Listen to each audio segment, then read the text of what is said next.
Documental jurídico ambiental sobre la ontología judicial ambiental tomo 3. Parte 1.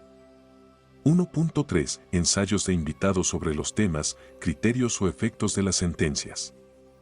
1.3.1 El sistema arrecifal veracruzano y el derecho a un medio ambiente sano. Por Gustavo Alanís Ortega y Francisco Xavier Martínez Esponda. Dos valientes mujeres veracruzanas lograron una gran victoria legal ante la primera sala de la Suprema Corte de Justicia de la Nación, SCJN, en una acción de amparo interpuesta para defender el sistema arrecifal veracruzano, SAV, y sus servicios ambientales frente al proyecto de ampliación del puerto de Veracruz, cuya construcción ha significado que varios arrecifes hayan sido sepultados, así como el cambio de las corrientes y la sedimentación. Por unanimidad, las ministras y los ministros que integran la primera sala de la Suprema Corte votaron a favor del proyecto de sentencia que protege los arrecifes veracruzanos y que sin lugar a dudas transformará la manera como se opera cotidianamente el procedimiento de evaluación de impacto ambiental en el ámbito nacional. Esta trascendental decisión apuntala la protección al derecho al medio ambiente sano consagrado en el artículo 4 constitucional de la Suprema Corte, toda vez que 1. Reitera que toda persona está legitimada para salir a la defensa de los ecosistemas de los cuales depende vía de amparo. 2. Se ordena que la evaluación de impacto ambiental se debe realizar usando la mejor ciencia disponible y evaluando los proyectos de manera completa. Y 3. Los efectos de la decisión le imponen a la autoridad ambiental cancelar las autorizaciones y volver a evaluar de manera completa. Además de instruir que se constituya un programa de trabajo para la mitigación y restauración que deberá ser supervisado por autoridades nacionales e internacionales. La SCJN sostuvo que la protección de los humedales es una prioridad nacional e internacional que ha llevado a nuestro país a emitir una estricta regulación de este ecosistema y, en términos de la normativa citada, cualquier análisis que se haga con relación a los humedales debe guiarse por un criterio de máxima precaución y prevención. En este sentido, la Corte señaló que la Secretaría de Medio Ambiente y Recursos Naturales, Semarnat, violó el derecho al medio ambiente sano de las personas al autorizar el proyecto de ampliación del puerto de Veracruz, toda vez que no atendió a la mejor información científica disponible. No analizó ni evaluó de manera completa cada uno de los diferentes impactos ambientales que el proyecto y su modificación podrían ocasionar, además de que el proyecto y las obras vinculadas al mismo se analizaron de manera fragmentada. Con esta decisión, las autoridades e inversionistas deberán aprender la lección de que resulta más caro, en todos los sentidos, no presentar sus proyectos de manera completa, que cumplir con el estándar de protección que impera en la evaluación de impacto ambiental. El SAV es un parque nacional, un humedal de importancia internacional, así como un sitio patrimonio de la humanidad. Tiene un gran valor ambiental, al ser el sistema arrecifal de mayor tamaño de la región centro del Golfo de México. Este sistema alberga la mayor biodiversidad de especies del oeste del Golfo y es, además, el hogar de varias especies protegidas en la NOM 059. El SAV contribuye también a mitigar el impacto de las olas producidas por tormentas y huracanes, fenómenos que se han incrementado en frecuencia e intensidad debido al cambio climático.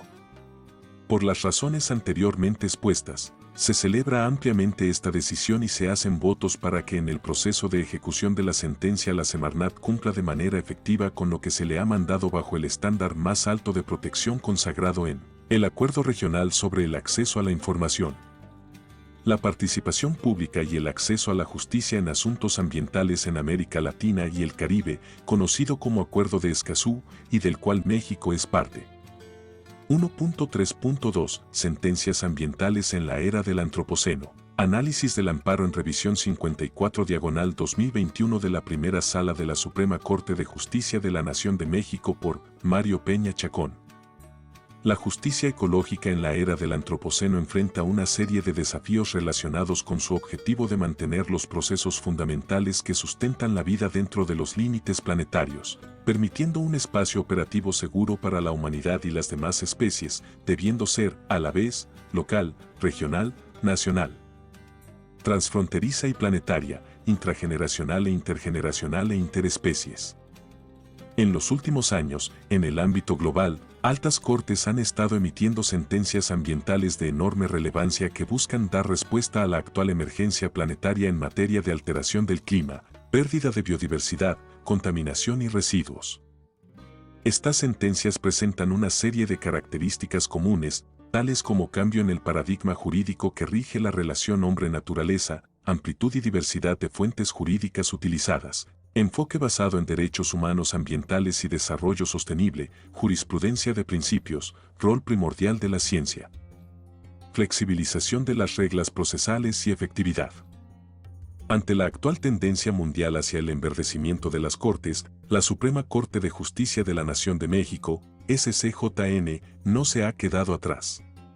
Prueba de ello es la sentencia del 9 de febrero de 2022, amparo en revisión 54/2021, que tuteló el sistema arrecifal veracruzano como un interés jurídico en sí mismo. El presente artículo tiene como objetivo realizar un análisis comparativo de dicha sentencia a la luz de las características que actualmente distinguen a las decisiones judiciales en la era del Antropoceno. A descripción del caso y contenido de la ejecutoria. 2 personas físicas promovieron juicio de amparo indirecto en el que reclamaron diversos actos y omisiones destinadas a autorizar y realizar el proyecto de ampliación del puerto de Veracruz, aduciendo que las autoridades responsables no garantizaron el derecho humano a un medio ambiente sano, pues no evaluaron de manera integral diferentes aspectos relacionados con el impacto ambiental que podría ocasionar el desarrollo de dicho proyecto y su modificación en el área natural protegida con carácter de parque marino nacional denominado Sistema Arrecifal Veracruzano. El juez de distrito sobreseyó en el juicio al considerar que las quejosas no tenían interés legítimo, en tanto no demostraron que se vieran directamente beneficiadas por el ecosistema. En contra de esta resolución se interpuso recurso de revisión respecto del cual la primera de sala de la SCJN ejerció su facultad de atracción debido al interés y trascendencia que reviste. En sentencia, la primera sala consideró que la autoridad ambiental tiene la obligación de realizar una evaluación holística e integral de los diversos aspectos relacionados con una manifestación de impacto ambiental, a fin de garantizar una adecuada protección al ambiente. Hacer lo contrario, esto es, fragmentar el análisis de impacto ambiental de un proyecto de la envergadura de una ampliación portuaria constituye una franca violación al artículo 4 de la Constitución Federal, así como a los principios de precaución y prevención que campean en materia del derecho humano a un medio ambiente sano. Al efecto, la Sala Primera concedió la protección constitucional, revocó la sentencia recurrida y ordenó a las autoridades responsables dejar insubsistentes las resoluciones reclamadas y emitir otras, entendidas como parte del mismo proyecto de ampliación del puerto de Veracruz.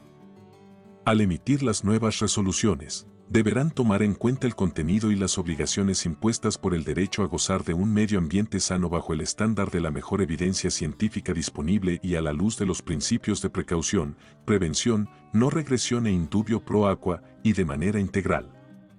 Examinar el proyecto relativo a la ampliación del puerto de Veracruz, considerando la totalidad de arrecifes y humedales que se encuentran en la zona de influencia de dicho proyecto, entre ellos, el arrecife conocido como La Loma. Hecho lo anterior, deberán pronunciarse en torno a los impactos ambientales, acumulativos, sinérgicos y residuales, y a la viabilidad o no de autorizar la continuación de las obras respectivas. Tomando en cuenta el área natural protegida con carácter de Parque Nacional Sistema Arrecifal Veracruzano y la regulación nacional y convencional aplicable, en cuyo caso deberá instruir el despliegue de medidas de prevención o mitigación tendientes a evitar, revertir o paliar los eventuales daños al medio ambiente que las obras de ampliación del puerto de Veracruz ya hayan causado, estén causando o puedan causar en el ecosistema impactado. En este supuesto, las autoridades responsables deberán gestionar, en forma enunciativa, pero no limitativa, las siguientes actividades. Elaborar un programa de trabajo para la mitigación y /diagonal o restauración del área, coadyuvar institucionalmente para el desarrollo e implementación de dicho programa y solicitar al Consejo Nacional de Áreas Naturales Protegidas emita una opinión sobre el programa de trabajo en cuestión, en el marco de un diálogo institucional. Solicitar al Comité Nacional de Humedales para que requiera al Comité Internacional de Humedales de la Convención Ramsar la designación de un grupo de peritos para evaluar el sitio Ramsar y definir así el esquema para su protección a través de un programa de trabajo. B. Enverdecimiento de la Suprema Corte de Justicia de la Nación y cambio de paradigma jurídico-ambiental. En los últimos años, el fenómeno de la ecologización del derecho, especialmente de los derechos humanos, ha logrado permear las altas cortes de los países de nuestra región, lo cual se ve reflejado en sentencias ambientales de gran relevancia que modifican el paradigma jurídico que rige la relación hombre-naturaleza. Caracterizado por un alejamiento o distanciamiento respecto a las tradicionales posiciones antropocéntricas y a contrario sensu, un acercamiento, abordaje o enfoque que, dependiendo del caso, podría catalogarse de eco-bio-geocéntrico, de tutela conjunta y sinérgica de los seres humanos, las demás especies, ecosistemas y del planeta Tierra. Estos últimos como intereses jurídicos en sí mismos, o bien como sujetos de derecho, en ambos supuestos, destinatarios y acreedores directos de protección jurídica por su valor intrínseco, aún en ausencia de certeza o evidencia sobre riesgos en las personas individuales. Prueba de ello son los fallos de la Corte Constitucional de Colombia T-622-16 del 10 de noviembre de 2016 sobre el río Atrato y la sentencia C-045-19 del 6 de febrero de 2019 y C-148-2022 del 2 de mayo de 2022 que declararon, respectivamente, la inconstitucionalidad de las prácticas de la caza deportiva y pesca deportiva, así como la sentencia STC 4360-2018 del 5 de abril de 2018 de la Sala de Casación Laboral de la Suprema Corte de Justicia que tuteló a la Amazonía colombiana. De la Sala Constitucional de Costa Rica 2019 a 24513 del 6 de diciembre de 2019 y 2021 a 24807 del 5 de noviembre de 2021 respecto a la protección constitucional de las abejas y de la Sala Primera de la Corte Suprema de Justicia 1754 a 2021 del 12 de octubre de 2021 sobre el estatus de ser sintiente del león en cautiverio llamado kibú. De la Corte Suprema de Justicia de Argentina, sentencias La Pampa, Provincia de Mendoza, Provincia de S/Uso de Aguas, del 1 de diciembre de 2017, AR/JUR/84781/2017, Majul, Julio J. C. Municipalidad de Pueblo General Belgrano y otros S/Acción de Amparo Ambiental, del 11 de julio de 2019, AR/JUR/22384/2019, Ibérica Exploraciones Argentina S.A.I.C. Estado Nacional S/Acción Declarativa de Inconstitucionalidad, del 4 de junio de 2019, que desarrollaron el paradigma jurídico ecocéntrico/sistémico, del Supremo Tribunal de Justicia de Brasil. Resolución del 21 de marzo de 2019, proceso RESP 1.797-175/SP, que reconoció la dimensión ecológica del principio de dignidad de la persona humana a partir de un nuevo marco jurídico biocéntrico, así como de la Corte Constitucional de Ecuador. Sentencia 1149-19 JP/21 Revisión de acción de protección que tuteló los derechos de la naturaleza del bosque protector los cedros y los derechos a un medio ambiente sano, al agua y a la consulta ambiental, así como la resolución 253-20 JH/22 del 27 de enero de 2022, caso Estrellita, que reconoció que los animales silvestres son sujetos de derecho al formar parte de la naturaleza. Ante la actual tendencia global hacia el enverdecimiento de las Cortes, la primera sala no se ha quedado atrás, siendo la sentencia objeto del presente análisis su fiel reflejo, tal como se analizará en las siguientes secciones del presente artículo. Sin embargo, esta línea no es nueva para la SCJN. Es posible afirmar que inició el camino hacia la ecologización de su jurisprudencia a partir de la resolución de su primera sala del 14 de noviembre de 2018. Amparo en revisión 307-2016 sobre afectaciones ambientales al ecosistema de humedal denominado Laguna del Carpintero. Y de la resolución de su segunda sala del 15 de enero de 2020, que resolvió el amparo en revisión 610-2019 sobre el incremento en los niveles de etanol en los combustibles. C. Diversidad y amplitud de fuentes jurídicas. Uno de los rasgos característicos de las sentencias ambientales en la era del Antropoceno es la diversidad de fuentes utilizadas por los juzgadores para fundamentar y sustentar las decisiones. Siguiendo esa línea, la sentencia de amparo en revisión bajo análisis no agotó su fundamentación en la Constitución Federal, artículos 1, 4, 25, 27, sino que además acudió al derecho internacional de los derechos humanos, al derecho internacional ambiental, soft o hard law, a la jurisprudencia comparada y a la doctrina especializada. 1. Derecho internacional público. En el cuerpo de la sentencia aparecen citados como fuentes del derecho internacional de los derechos humanos, entre otros, el Pacto Internacional de Derechos Económicos, Sociales y Culturales, artículo 2.1, utilizado por la primera sala para fundamentar los principios de progresividad y no regresión ambiental. La Convención Americana sobre Derechos Humanos, Pacto de San José, artículo 26, y el Protocolo Adicional a la Convención Americana sobre Derechos Humanos en materia de derechos económicos, sociales y culturales, Protocolo de San Salvador, artículo 11. Empleados para otorgarle rango convencional al derecho humano a un ambiente sano y el Acuerdo Regional sobre el acceso a la información, la participación pública y el acceso a la justicia en asuntos ambientales en América Latina y el Caribe, Acuerdo de Escazú, artículos 4.6 y 8.3. Aplicado para interpretar el criterio del interés legítimo y justificar la inversión de la carga probatoria. Entre los instrumentos del soft law del derecho internacional ambiental, la sentencia se apoyó en la Declaración de Río sobre Medio Ambiente y Desarrollo de 1992, principios 2, 4, 7, 10, 15 y 17, para atraer y aplicar al caso concreto los principios ambientales de prevención, precaución, participación pública, desarrollo sustentable, soberanía sobre recursos naturales y evaluación de impacto ambiental. Los ministros de la primera sala también acudieron a la Declaración Mundial de la Unión Internacional para la Conservación de la Naturaleza, UICN, acerca del Estado de Derecho en materia ambiental.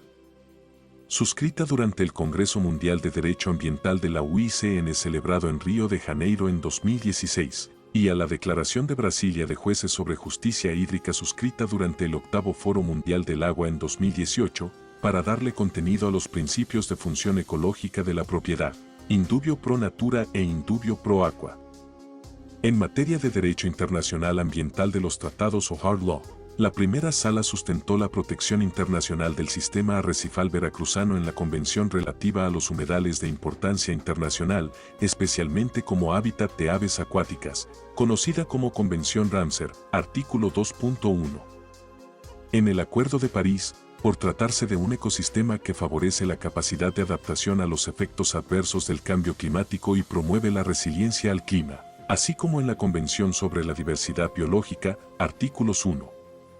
8 y 14, que define áreas protegidas y establece la obligación de realizar evaluaciones de impacto ambiental a proyectos que puedan tener efectos adversos para la diversidad biológica.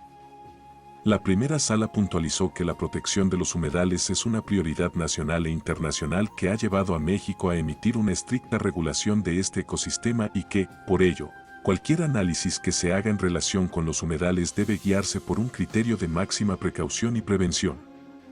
2. Jurisprudencia comparada, diálogo entre cortes. Otro de los rasgos que distingue a las decisiones judiciales en el Antropoceno es el diálogo entre las distintas cortes internacionales, regionales y locales. Este fenómeno, también conocido en doctrina como fertilización jurisprudencial cruzada, conlleva un diálogo vertical y horizontal entre tribunales, especialmente en materia de derechos humanos, extendido en los últimos años a la materia ambiental. Al efecto, y como ejemplo, es práctica común de la Corte Interamericana de Derechos Humanos, Corte IDH, tanto en su función consultiva como jurisdiccional, citar sentencias de otros tribunales internacionales de derechos humanos, tales como el Tribunal Europeo de Derechos Humanos, TED, y la Corte Africana de Derechos Humanos y de los Pueblos.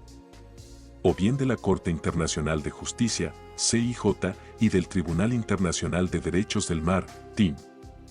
Esta práctica se ha extendido a las Cortes Supremas y Constitucionales de nuestra región, las cuales no solamente dialogan con tribunales internacionales, sino que también lo hacen constantemente entre ellas mismas, o sea, con sus homólogas, lo cual, a la vez, permea las decisiones de los tribunales inferiores internos de cada estado. Tal y como se expondrá a continuación, la decisión judicial objeto del presente análisis es un claro ejemplo del fenómeno de fertilización cruzada entre cortes, en la cual la jurisprudencia comparada jugó un papel decisivo, tanto en su motivación como en su resultado final.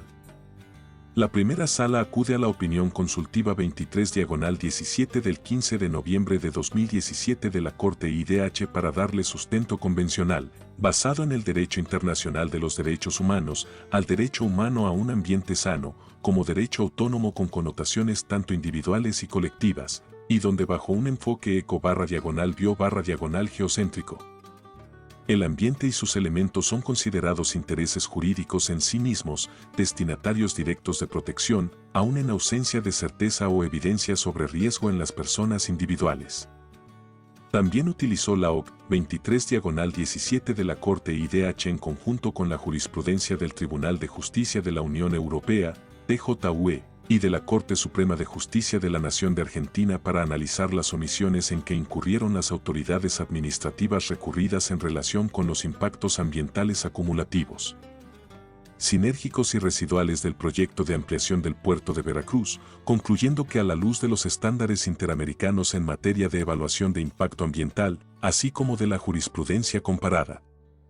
las autoridades no realizaron un enfoque integral que permitiera analizar de forma certera si los efectos individuales y acumulativos de las actividades existentes y futuras implicaban un riesgo de daño ambiental significativo atendiendo al principio de precaución en materia ambiental. Para la primera sala, los oficios combatidos dentro del proceso partieron de manifestaciones de impacto ambiental en las que existió un análisis fragmentado y en las que no se tuvieron en cuenta los impactos acumulativos que las obras autorizadas podrían tener en el sistema arrecifal veracruzano. Además, a la hora de aplicar al caso concreto el principio in dubio pro aqua, la primera sala citó la sentencia del caso Majul Julio J.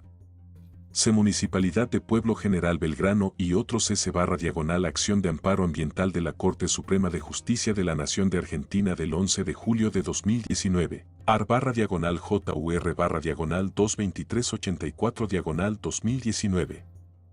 3. Doctrina.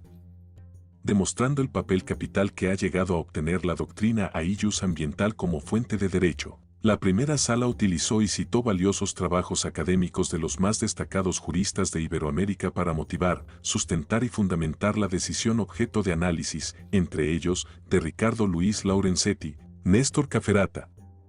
Gonzalo Soso, Ángela María Amaya Arias, Andrés Mauricio Briceño Chávez, Carlos Alberto Andaluz Bestrecher, Julio Alvarado Mosqueda, Patrick Willem Fernandini y José Esteve Pardo. Del derecho a un ambiente sano como núcleo esencial de la sentencia.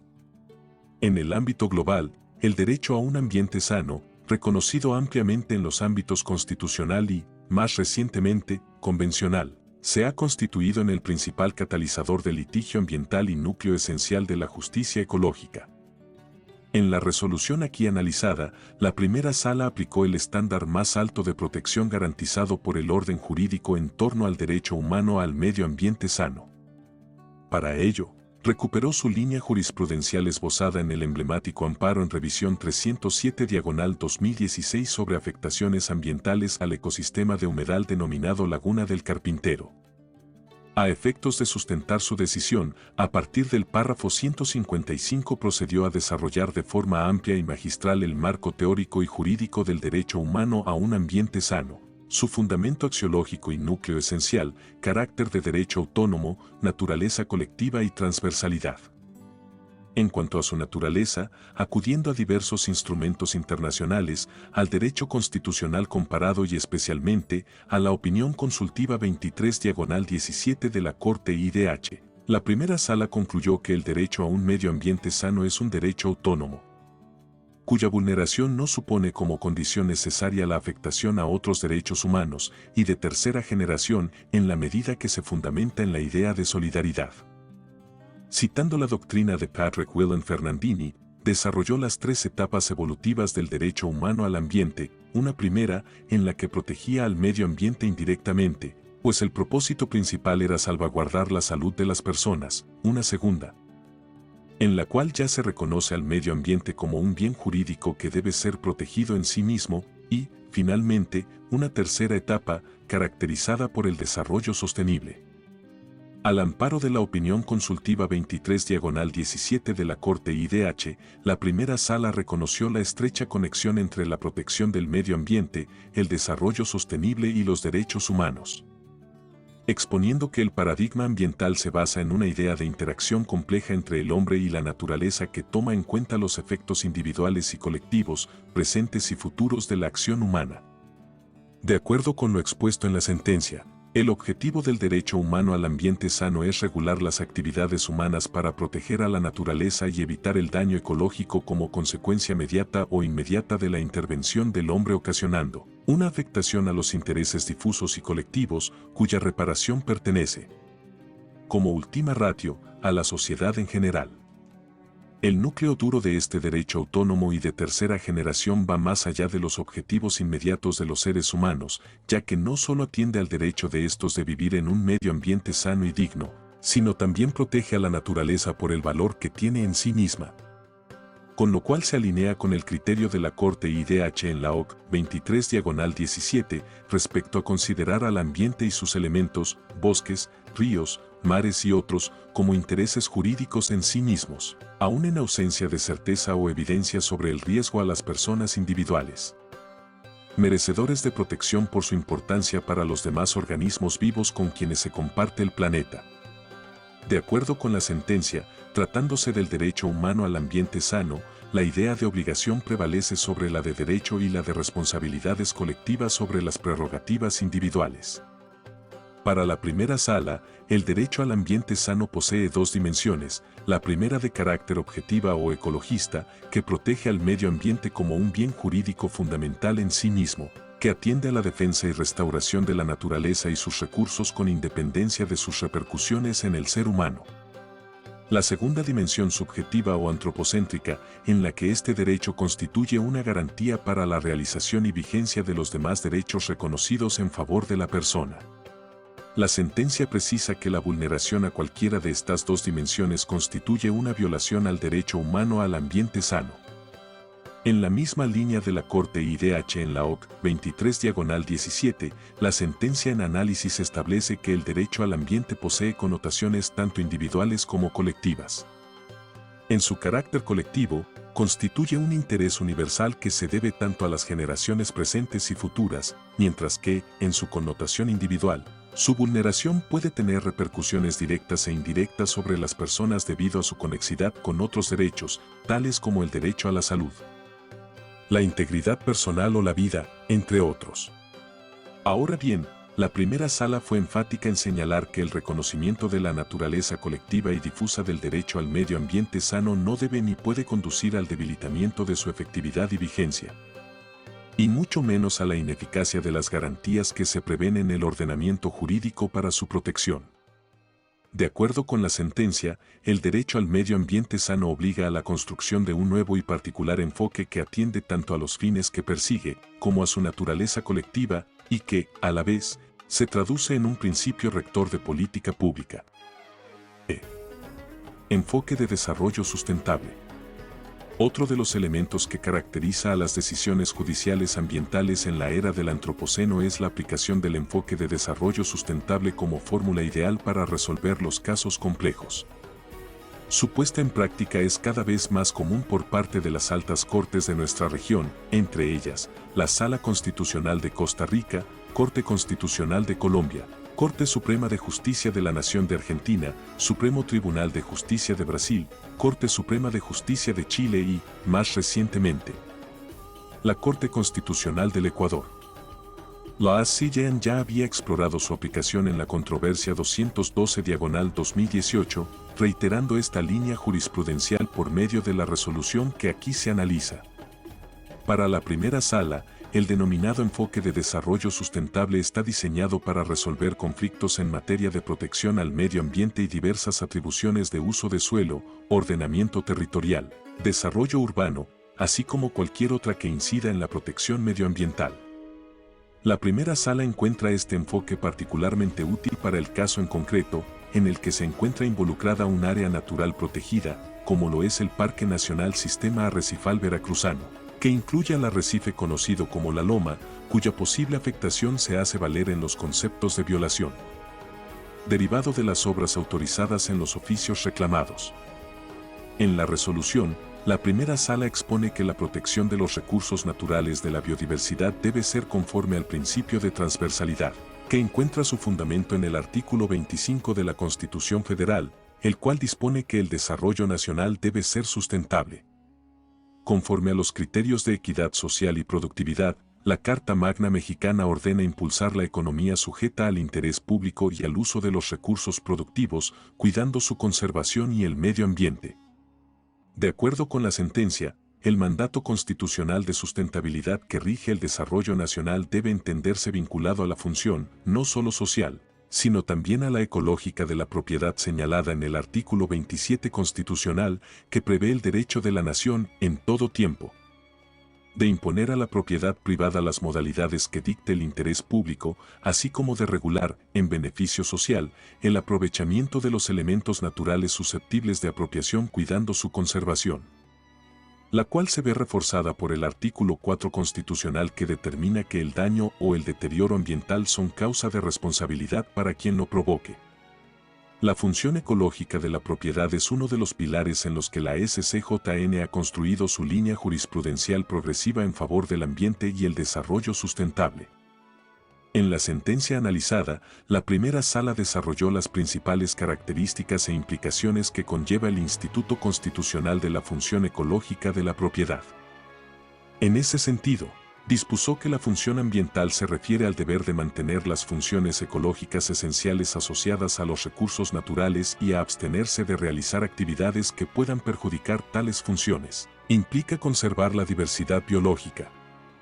la utilización sostenible de sus componentes y la participación justa y equitativa en los beneficios que se deriven de su utilización.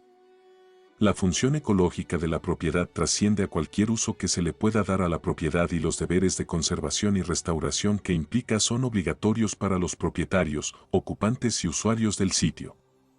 La primera sala reiteró su criterio externado en el amparo en revisión 610/2019 de la segunda sala, en el sentido de que la postura sostenida, tradicionalmente, en relación con el crecimiento económico a cualquier precio ha sido superada por una idea más integral de desarrollo, que no solo atiende al aspecto económico, sino que considera otros elementos, como la dimensión humana de la economía y la medioambiental. De esta forma, el paradigma de esta concepción es, a criterio de la SCJN, precisamente, la idea de desarrollo sustentable que persigue tres objetivos. A. Un objetivo económico, consistente en la eficiencia en la utilización de los recursos y el crecimiento cuantitativo. B. Un objetivo social y cultural, a saber, la limitación de la pobreza, el mantenimiento de los diversos sistemas sociales y culturales y la equidad social. C. Un objetivo ecológico, relativo a la preservación de los sistemas físicos y biológicos, recursos naturales, en sentido amplio, que sirven de soporte a la vida de los seres humanos, tutelando con ello diversos derechos inherentes a las personas, como lo son el derecho a la vida, a la salud, a la alimentación y al agua, entre otros. Para sustentar el cambio de paradigma en la concepción de desarrollo, la primera sala se apoyó en instrumentos de soft law del derecho internacional ambiental, tales como el informe Brundtland Nuestro Destino Común, así como en la Declaración de Río 92 sobre Medio Ambiente y Desarrollo. La primera sala hizo hincapié respecto a que, a la luz de las obligaciones constitucionales y convencionales a cargo del Estado mexicano en relación con la protección del medio ambiente, todas aquellas medidas que incidan en esta deben ser acordes al principio de transversalidad, conforme al cual los principios medioambientales fungen como principios jurídicos de alcance general aplicables a cualquier materia que incida en la protección del medio ambiente. Entre ellos, el principio de equidad intergeneracional se constituye en un componente esencial del desarrollo sustentable. Por último, la primera sala advierte que la forma que adoptó para proteger el derecho humano a un ambiente sano y de concebir al desarrollo sustentable es la única viable para enfrentar la crisis y emergencia planetaria ante la insostenible interferencia humana en los sistemas de la Tierra. F. Jurisprudencia de principios. Si bien, tradicionalmente a los principios generales del derecho, como fuentes no escritas del ordenamiento jurídico, se les ha asignado una función de integración, delimitación e interpretación de las fuentes escritas. Lo cierto es que en los últimos años y como respuesta por parte del derecho a los desafíos propios de la era del antropoceno y la crisis planetaria, los principios ambientales han adquirido una relevancia superlativa, en la medida en que cada vez es más común su utilización jurisdiccional para resolver casos concretos, llegando incluso a convertirse, en algunos sistemas, en verdaderos parámetros de constitucionalidad y convencionalidad. A este cambio en la forma de resolver los conflictos jurisdiccionales ambientales, aplicando directamente los principios rectores ambientales, la doctrina lo ha denominado jurisprudencia de principios. Para algunos sistemas jurídicos de la región este cambio es reciente, en otros, como en Costa Rica y Colombia, las Cortes han venido utilizando los principios generales desde hace varias décadas para resolver conflictos ambientales. A partir del párrafo 200 de la sentencia, la primera sala desarrolla ampliamente los principios rectores ambientales aplicables al caso concreto: preventivo, precautorio, indubio pro natura, indubio pro aqua, no regresión y progresividad, equidad intergeneracional y responsabilidad propter rem. De conformidad con la sentencia, el principio precautorio constituye una herramienta fundamental para resolver aquellas situaciones de incertidumbre científica y le atribuye diferentes alcances. Opera como pauta interpretativa ante las limitaciones de la ciencia para establecer con absoluta certeza los riesgos a los que se enfrenta la naturaleza. En relación con la administración pública, implica el deber de advertir, regular, controlar, vigilar o restringir ciertas actividades que son riesgosas para el medio ambiente, pudiendo fungir como motivación para aquellas decisiones que, de otra manera, serían contrarias al principio de legalidad o seguridad jurídica. Para el operador jurídico, la precaución exige incorporar el carácter incierto del conocimiento. Reconoce la posibilidad de revertir la carga de la prueba del agente potencialmente responsable, artículo 8.3 del Acuerdo de Escazú, siendo que el juzgador cuenta con dicha herramienta a efecto de allegarse de todos los elementos probatorios necesarios para identificar el riesgo o el daño ambiental. La primera sala reiteró su postura en el sentido de que, atendiendo al principio de precaución, es constitucional la toma de decisiones jurisdiccionales ante situaciones o actividades que puedan producir riesgos ambientales, aunque no se tenga certeza científica o técnica al respecto. En su criterio, una vez identificado el riesgo, la falta de pruebas científicas o técnicas no es motivo para no tomar las medidas necesarias para salvaguardar el medio ambiente. Por su parte, la primera sala considera que la definición y el entendimiento del principio de prevención en materia ambiental en relación con el deber de cuidar el medio ambiente regulado por el marco normativo convencional permite una adecuada protección al medio ambiente, pues tiene como finalidad evitar que se causen daños al mismo.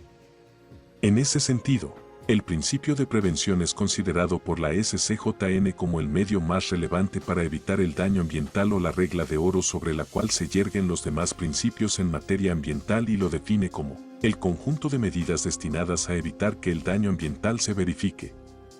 conllevando las obligaciones estatales de contar con un sistema de evaluación de impacto ambiental y el deber de someter a este los proyectos que ocasionan efectos significativamente adversos contra el medio ambiente,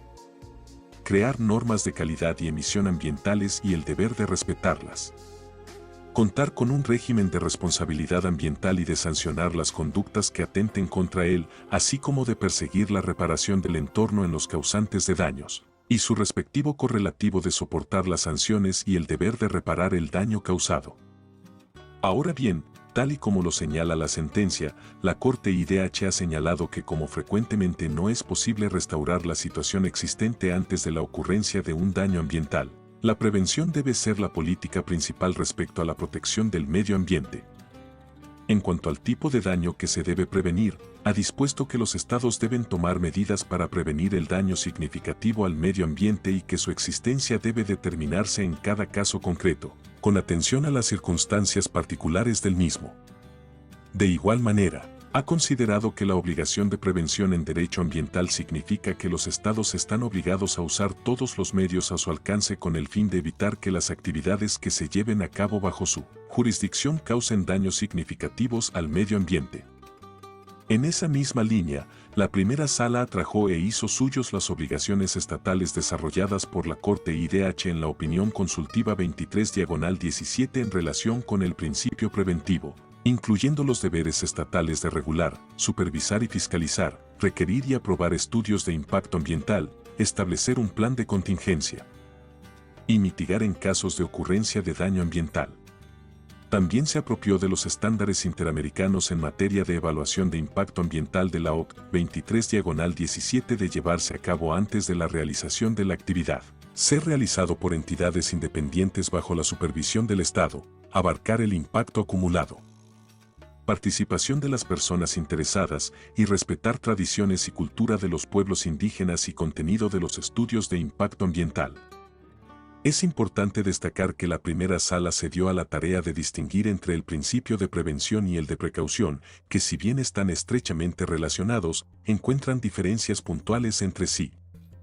Al efecto, expuso que el primero se fundamenta en el conocimiento acerca de que determinada situación es riesgosa para el medio ambiente, mientras el principio de precaución opera ante la incertidumbre sobre dicho aspecto, siendo que la diferencia sustancial entre ambos principios es la certeza que se tiene en relación con el riesgo. Pues en el caso de la precaución se demanda una actuación estatal ante la duda de que una actividad pueda ser riesgosa, en cambio, conforme al principio de prevención, existe certeza respecto del riesgo. Respecto al principio indubio pro natura, vinculado indisolublemente con los de prevención y precaución, la primera sala entiende que, ante la duda sobre la certeza o exactitud científica de los riesgos ambientales, se debe resolver a favor de la naturaleza, esto es, si en un proceso existe una colisión entre el medio ambiente y otros intereses, y los daños o los riesgos no pueden dilucidarse por falta de información, deberán tomarse todas las medidas necesarias a favor del medio ambiente. Ahora bien, debe destacarse que, de acuerdo con lo expuesto en la sentencia, este principio no solo aplica ante incertidumbre científica, sino también como mandato interpretativo general de la justicia ambiental, en el sentido de que en cualquier conflicto ambiental debe prevalecer, siempre, una interpretación a favor del ambiente. Por su parte, acudiendo al artículo 2.1 del Pacto Internacional de Derechos Económicos, Sociales y Culturales y al numeral 26 de la Convención Americana, así como a la Declaración Río +20, la primera sala expuso que el principio de progresividad se traduce en la prohibición correlativa de regresividad.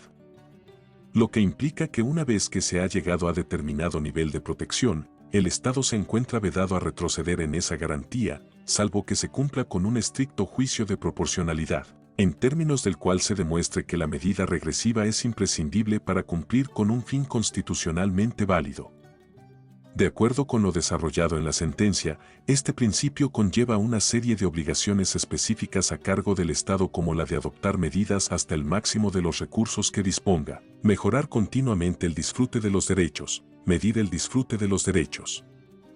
elaborar planes de acción para el mejor disfrute de los derechos, entre otras.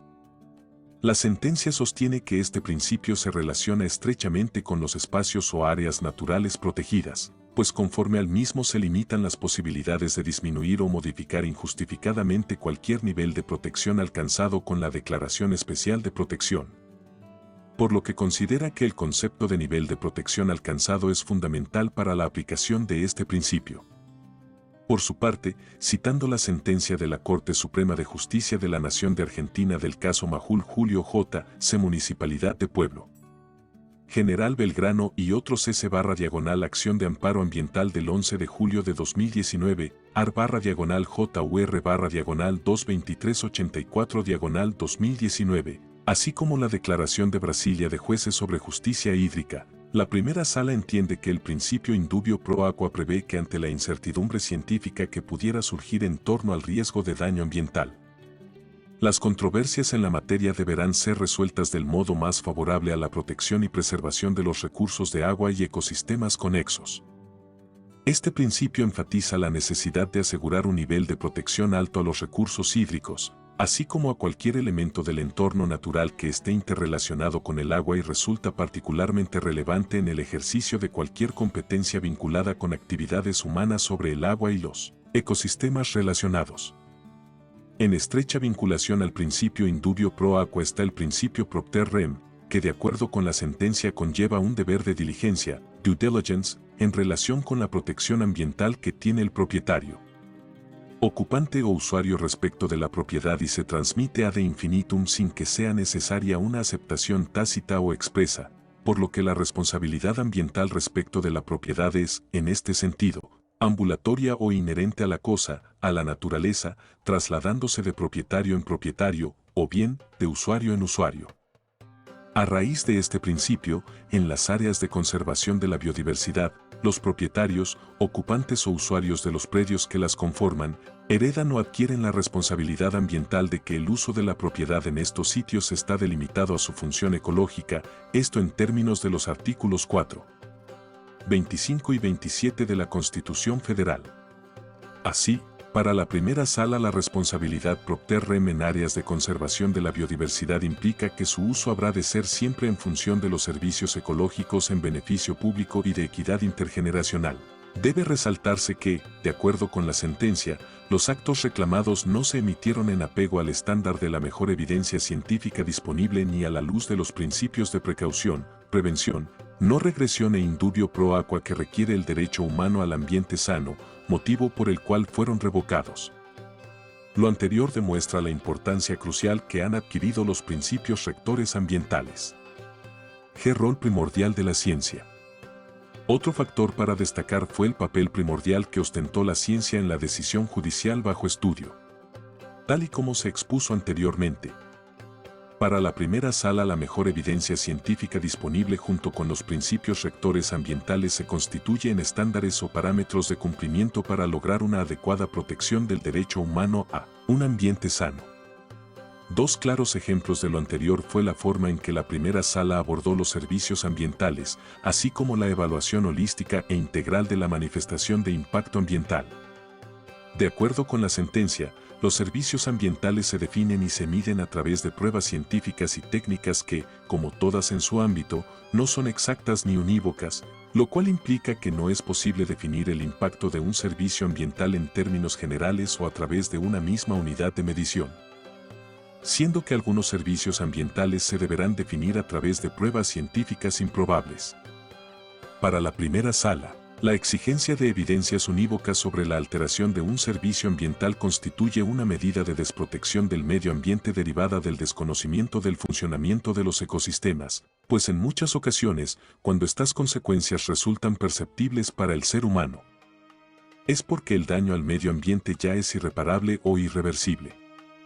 La primera sala enfatizó que a lo que obliga el principio de precaución es a buscar, en cada caso, las herramientas o métodos necesarios para entender el funcionamiento de un ecosistema, así como de los servicios ambientales que presta.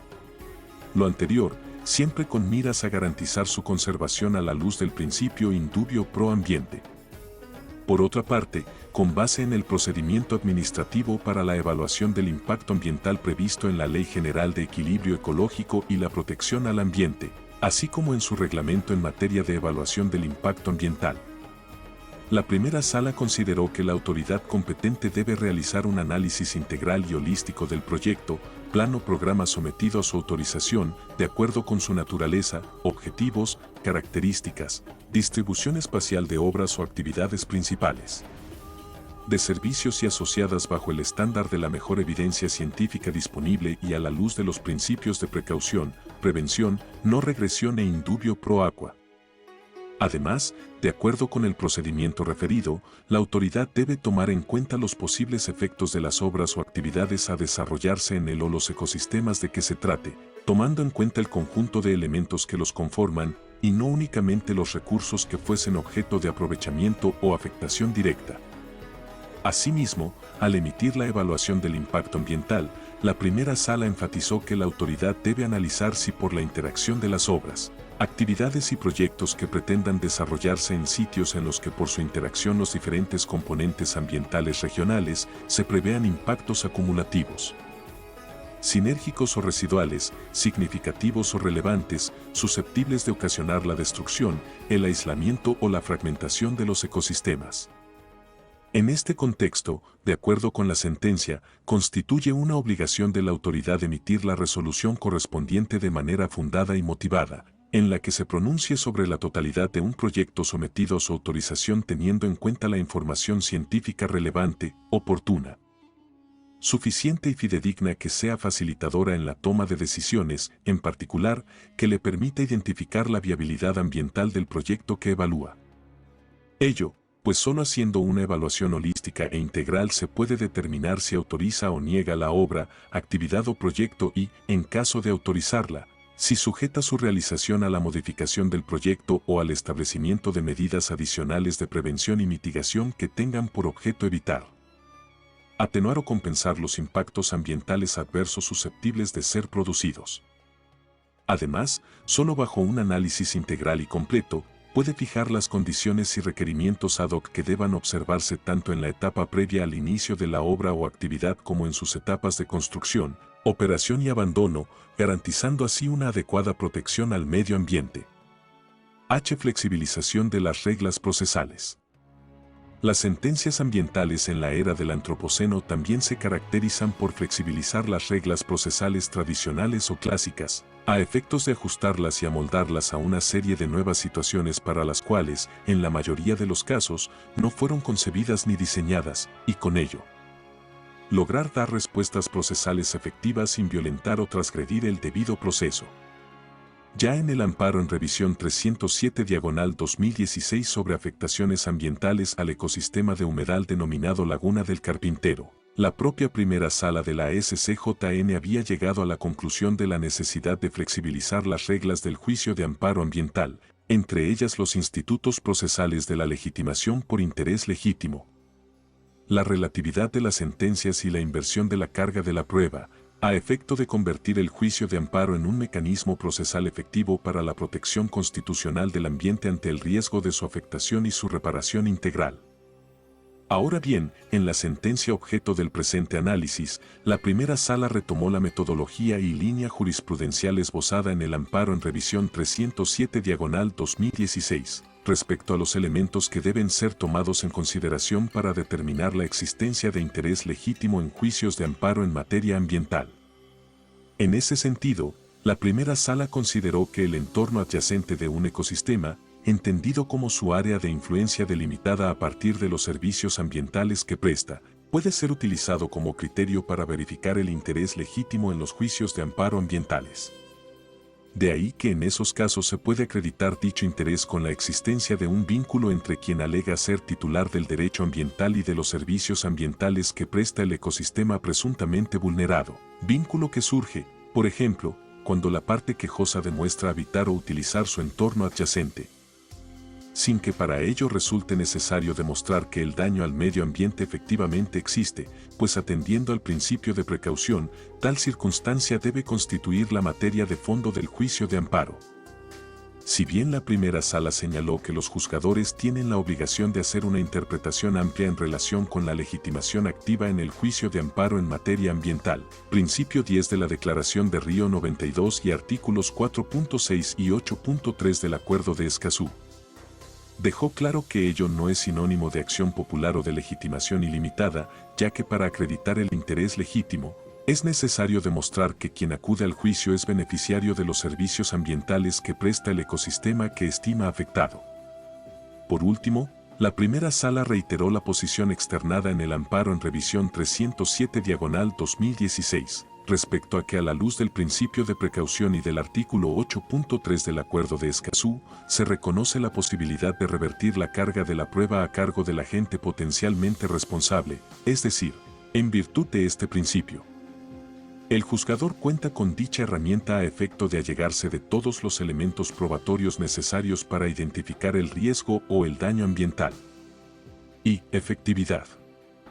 Tomando en consideración que el principal reto que enfrenta el derecho ambiental en la era del Antropoceno es lograr su plena efectividad, las decisiones judiciales juegan un papel fundamental para alcanzar la justicia ecológica dentro del Estado de Derecho Ambiental. En el artículo académico de este mismo autor titulado Decisiones judiciales efectivas en materia ambiental se desarrollaron una serie de presupuestos y factores que favorecen el cumplimiento efectivo de las decisiones judiciales ambientales. Al realizar un ejercicio académico de chequeo o verificación de la sentencia objeto del presente análisis respecto a dichos presupuestos y factores, fue posible confirmar que cumple con la mayoría de estos. Al efecto, destacan los siguientes: ser clara, directa, concreta, precisa, vinculante y por escrito. Resolver el qué, quién, quiénes, cómo, dónde, cuándo y cuánto del conflicto jurídico-ambiental, tomando en consideración factores sociales y económicos, enfoque de desarrollo sostenible. Ser oportuna, transparente, imparcial, justa e inclusiva. Ser dictada por jueces independientes, proactivos, con amplios poderes y conocimientos especializados en la materia ambiental.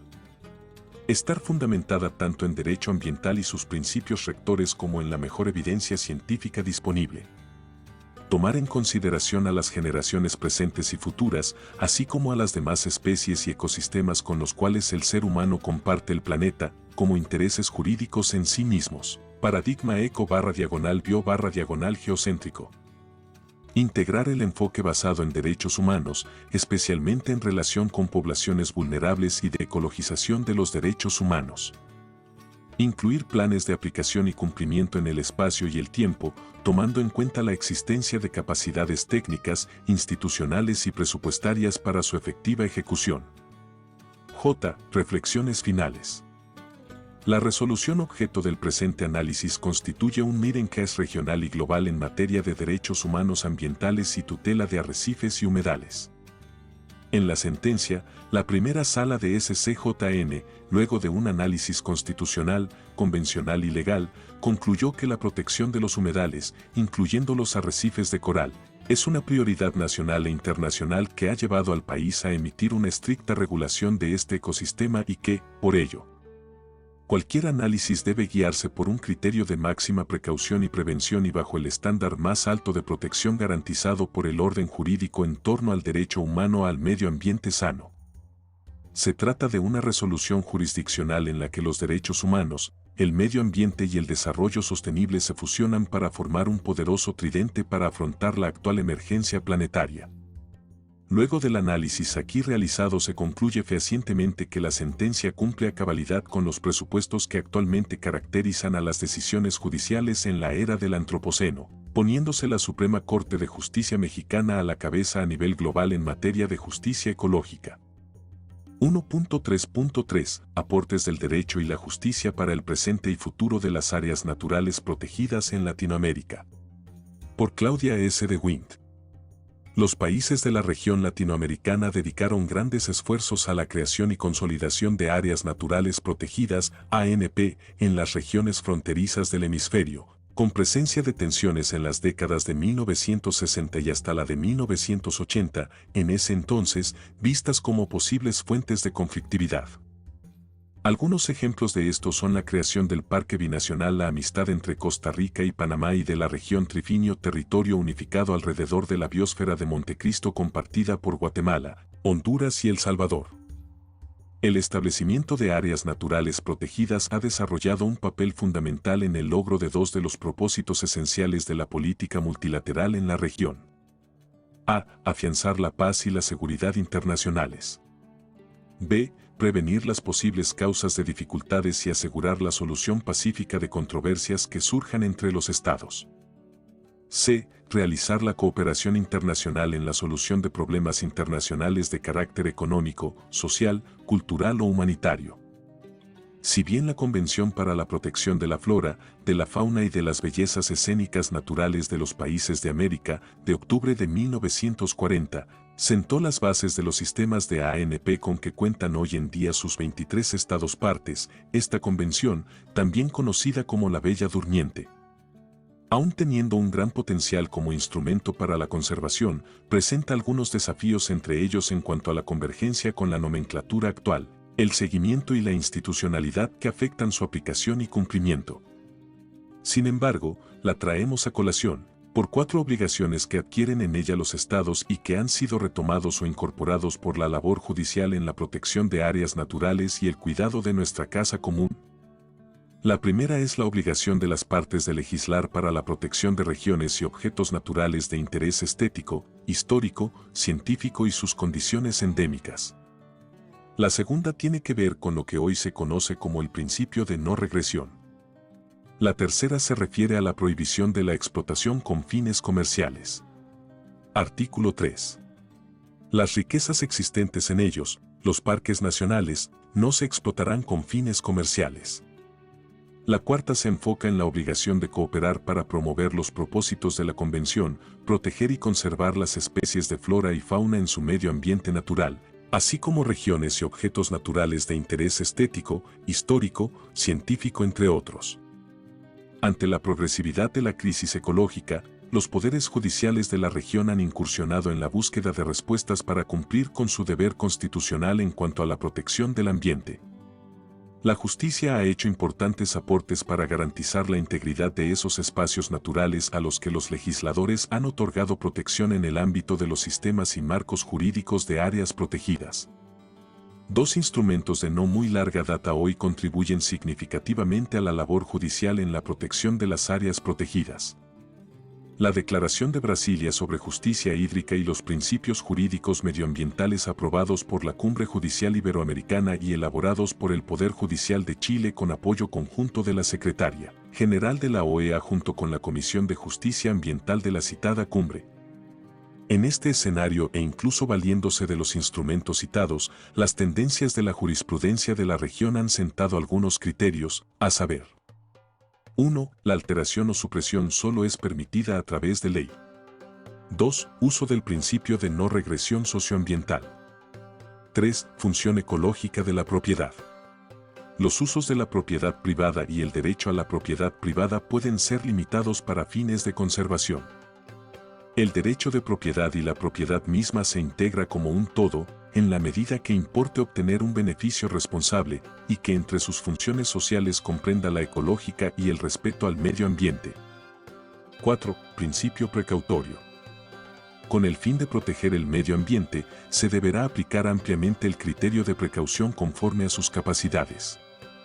Cuando haya peligro de daño grave o irreversible, la falta de certeza científica absoluta no deberá utilizarse como razón para postergar la adopción de medidas eficaces en función de los costos para impedir la degradación del medio ambiente. Por tales razones, la jurisdicción no debe postergar y tomar acciones cautelares de manera inmediata, con urgencia, aun cuando exista ausencia o insuficiencia de pruebas respecto del daño ocasionado. 5. Principio de prevención. 6. Principio indubio pro natura. A estos principios, con los fallos de la Suprema Corte de Justicia de la Nación Mexicana, amparos en revisión 410/2013, 307/2016 y 54/2021, se le suma el de la integralidad en la evaluación de impacto ambiental y el uso de la mejor información científica disponible. Asimismo, la jurisprudencia de la Corte Interamericana aporta a la línea jurisprudencial en lo relativo a las obligaciones de los estados para la garantía del derecho a un medio ambiente sano y equilibrado. Estos son algunos ejemplos de las tendencias emergentes y de los criterios sentados por la jurisprudencia para la protección de áreas naturales, cada uno con sus fundamentos y particularidades. Sin embargo, aquí analizo el fallo del Tribunal Constitucional de Brasil, Superior Tribunal Federal, en la acción directa de inconstitucionalidad ADI 4717, Parque Nacional Dos Campos Amazónicos, puesto que complementa las decisiones que figuran en esta sección. En el marcaje de tendencias a través del uso de los principios y herramientas interamericanas. Creado en 1974, el Parque Nacional de la Amazonía busca garantizar la protección de las fuentes de contribuyentes de los ríos Tapajós y Amazonas, además de ser el hábitat de varias especies en peligro de extinción, como el jaguar, tapir y ararajuba. El Parque Nacional de los Campos Amazónicos, a su vez, fue establecido en 2006 con el objetivo de proteger los procesos ecológicos en la región entre los ríos Machado, Branco, Roosevelt y Guaribas. El Parque Nacional Mapinguari, ubicado en los municipios amazónicos de Canutama y Labrea, en la frontera con el estado de Rondania, fue implantado en 2008 para preservar el ecosistema de la región, permitiendo la realización de investigaciones científicas, actividades de educación ambiental y turismo ecológico. La Procuraduría General de la República de Brasil, PGR, apoderó en 2012 de una acción directa de inconstitucionalidad, ADI 4117, al Tribunal Supremo Federal del Brasil, STF, cuestionando la medida provisional, MP 558/2012 emitida por el Poder Ejecutivo. argumentando el no cumplimiento con dispositivos constitucionales ni con el criterio de la existencia de urgencia para su expedición. La medida provisional, que debe reunir el requisito de urgencia o emergencia conforme a la legislación brasileña, prevé cambios en los límites de los parques nacionales de la Amazonía, los campos Mapinguari, de los bosques nacionales de Itaituba I, Itaituba II y Crepori y la zona de protección ambiental de Tapajós, con el objetivo de construir la central hidroeléctrica Tabajara en el río Machado. En 2011 una medida provisional, MP 542, buscó reducir los límites de protección de la misma zona con el fin de regularizar la situación de familias en el área sin supuesto acceso a programas de asistencia del gobierno y también fue objeto de acción directa de inconstitucionalidad. La PGR alegó en la acción que las unidades de conservación afectadas por el MP son de suma importancia para la preservación del bioma amazónico y, debido a que son espacios territoriales especialmente protegidos, cualquier alteración en sus límites solo podía ser establecida por la ley en un sentido formal. Según lo determinado por la Constitución Federal, artículo 225, párrafo 1.3. Para la autoridad no se cumplió con el criterio de una situación de emergencia, en el entendido de que sí es posible admitir como pertinente el cuestionamiento quiere decir que no hay urgencia. Porque se exige un análisis calificado y razonado de las medidas que deben adoptarse. Asimismo, la Procuraduría en su acción destacó que la Ley 9.985/2000 ofrece mecanismos al Poder Ejecutivo para que las poblaciones tradicionales no sufran ningún tipo de lesión debido a la creación de unidades de conservación, incluso de protección integral. Al considerar inconstitucional la reducción de los espacios territoriales especialmente protegidos, mediante medida provisional, en su voto como relatora, la ministra Carmen Lucía, presidenta saliente, estableció la imposibilidad de disminuir o abolir los espacios territoriales especialmente protegidos por medio de medida provisional. La decisión del STF indica que la protección ecológica es un límite constitucional material implícito en la emisión de cualquier medida provisional, aunque no esté indicado expresamente en las limitaciones del artículo 62, apartado 1, del CF/1988. Además, el Tribunal Constitucional estipuló que las normas que resulten en una reducción de la protección ecológica solo pueden modificarse mediante ley, con amplio debate parlamentario y participación de la sociedad civil y de los órganos e instituciones de protección del medio ambiente, con el fin de garantizar el derecho de todos al medio ambiente ambientalmente equilibrado. La adopción de medidas provisionales en estas circunstancias, tal como entendió el STF, tiene un potencial evidente para causar daños irreversibles al medio ambiente en caso de no convertirse en ley. El tribunal interpretó asimismo que la norma controvertida contravino el principio de prohibición de la regresión socioambiental. Esto se debe a que los cambios legislativos han afectado el núcleo esencial del derecho fundamental a un medio ambiente ecológicamente equilibrado. Artículo 225 del CF/1988. Los cambios promovidos por la Ley 12.678/2012, con excepción de la adición a la zona del Parque Nacional de los Campos Amazónicos, resultaron en una reducción grave de la protección de los ecosistemas cubiertos por las unidades de conservación antes mencionadas, causando un agravio en cuanto al principio de prohibición de la reacción social y ambiental, ya que afecta el núcleo esencial del derecho fundamental al medio ambiente ecológicamente equilibrado previsto en el art. 225 de la Constitución de la República. Para garantizar la eficacia del derecho fundamental en cuestión, la autoridad pública es responsable, como se indica expresamente en la sección 3 del artículo 1 del artículo 225, 3 define, en todas las unidades de la Federación, los espacios territoriales y sus componentes que especialmente protegido. Siendo la alteración y supresión permitidas solo por la ley, prohibió cualquier uso que comprometa la integridad de los atributos que justifican su protección. El criterio formal de alteración y supresión permitidas únicamente por la ley, según el STF, no sería atendido por una medida provisional, por lo que procede su inconstitucionalidad formal. Además, la decisión del STF, al aplicar el principio de prohibición de la reacción en materia ambiental, utilizó como parámetro el criterio de violación del núcleo esencial del derecho fundamental al medio ambiente sano y equilibrado. En su votación, La ponente recordó que la jurisprudencia del Tribunal Supremo ha aceptado el uso de los diputados para ampliar los espacios de protección del medio ambiente, pero nunca para disminuir estos espacios, como el caso en cuestión.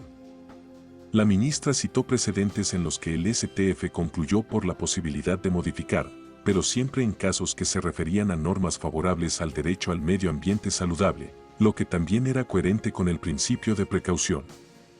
Esta misma directriz, sin embargo, no puede aplicarse en el caso de una medida provisional que resulte en una reducción de la protección del medio ambiente equilibrado, especialmente en la reducción o supresión de las unidades de conservación, con potenciales consecuencias y daños graves al ecosistema protegido, subrayó el ministro. Con posterioridad a la acción, la AMP se convirtió en la Ley 12.678/2012, por lo cual la decisión del STF no declaró la nulidad, pero resolvió que los efectos de la norma, posteriormente convertida en ley, ya se han realizado, incluidas las plantas que ya están en funcionamiento, una situación de hecho irreversible. Los fallos de la Suprema Corte de Justicia de la Nación Mexicana y del STF en Brasil muestran el uso de la convencionalidad en un tema de interés común al emplear principios reconocidos y aceptados internacionalmente no solo por los poderes judiciales de la región con base en el sistema de fuentes del derecho. Conforme establecen las Cartas de las Naciones Unidas y de la OEA, el derecho internacional es norma de conducta de los estados en sus relaciones recíprocas. Los avances en la jurisprudencia y los aportes de la justicia a la protección de ANP no son una panacea. En República Dominicana, en 2011, la creación del Parque Nacional, de un área de 351 kilómetros cuadrados, en memoria de Manolo Tavares Justo, respondió al fin de conservar algunos de los bosques mejor cuidados que tiene la isla, por donde discurren fuentes acuíferas y que aloja una gran riqueza biológica. En contraposición a la línea de los fallos mencionados, el Tribunal Constitucional de la República Dominicana mediante sentencia 0905-18 anula el Parque Nacional Manolo Tavares Justo, creado mediante el decreto 371/11. Conforme a la Academia de Ciencias de la República Dominicana, el Tribunal Constitucional fundamentó su sentencia sin una investigación in situ argumentando que 40 comunidades podrían perder su derecho a propiedad. La preferencia otorgada al derecho de propiedad por encima del derecho a un medio ambiente sano establecido constitucionalmente contradice la igualdad jerárquica como principio de los derechos humanos. Si bien esta decisión del Tribunal Constitucional no es representativa del compromiso con la protección ambiental del país ni de los significativos avances en la protección de la cobertura forestal, es muestra de la importancia y a la vez necesidad del diálogo jurisprudencial. Diálogo que es fundamental en el control de la convencionalidad entre los actores clave en la justicia ambiental, como son los jueces y fiscales. Teniendo en cuenta que las obligaciones de derechos humanos ocurren en el marco de un sistema de convencionalidad ambiental y los criterios también establecidos por la Corte Interamericana en la opinión consultiva, OC 23-2018. Reflexiones finales. Los países de América han reconocido que las áreas protegidas desempeñan un papel importante en la protección de la biodiversidad y la necesidad no solo de la elaboración sino de la implementación de estrategias de gestión de estas áreas y de sus zonas de amortiguamiento en el marco de la legislación interna. Las interacciones del ser humano con la naturaleza en las políticas de desarrollo están siendo reguladas en favor de la naturaleza con el respaldo del derecho y las instituciones de justicia. La protección de hábitats en una región mega diversa como la nuestra es la única garantía de subsistencia de las especies y nuestra propia subsistencia. La conflictividad ambiental que se evidencia se caracteriza por fuertes intereses que pueden ser balanceados por el mallete de la justicia. Ante las recientes y alarmantes conclusiones del Panel Intergubernamental de Diversidad Biológica, IPBES, y las más de 1 millón de especies amenazadas o en peligro de extinción, el diálogo jurisprudencial y la labor judicial en la protección de las ANP es esperanzadora.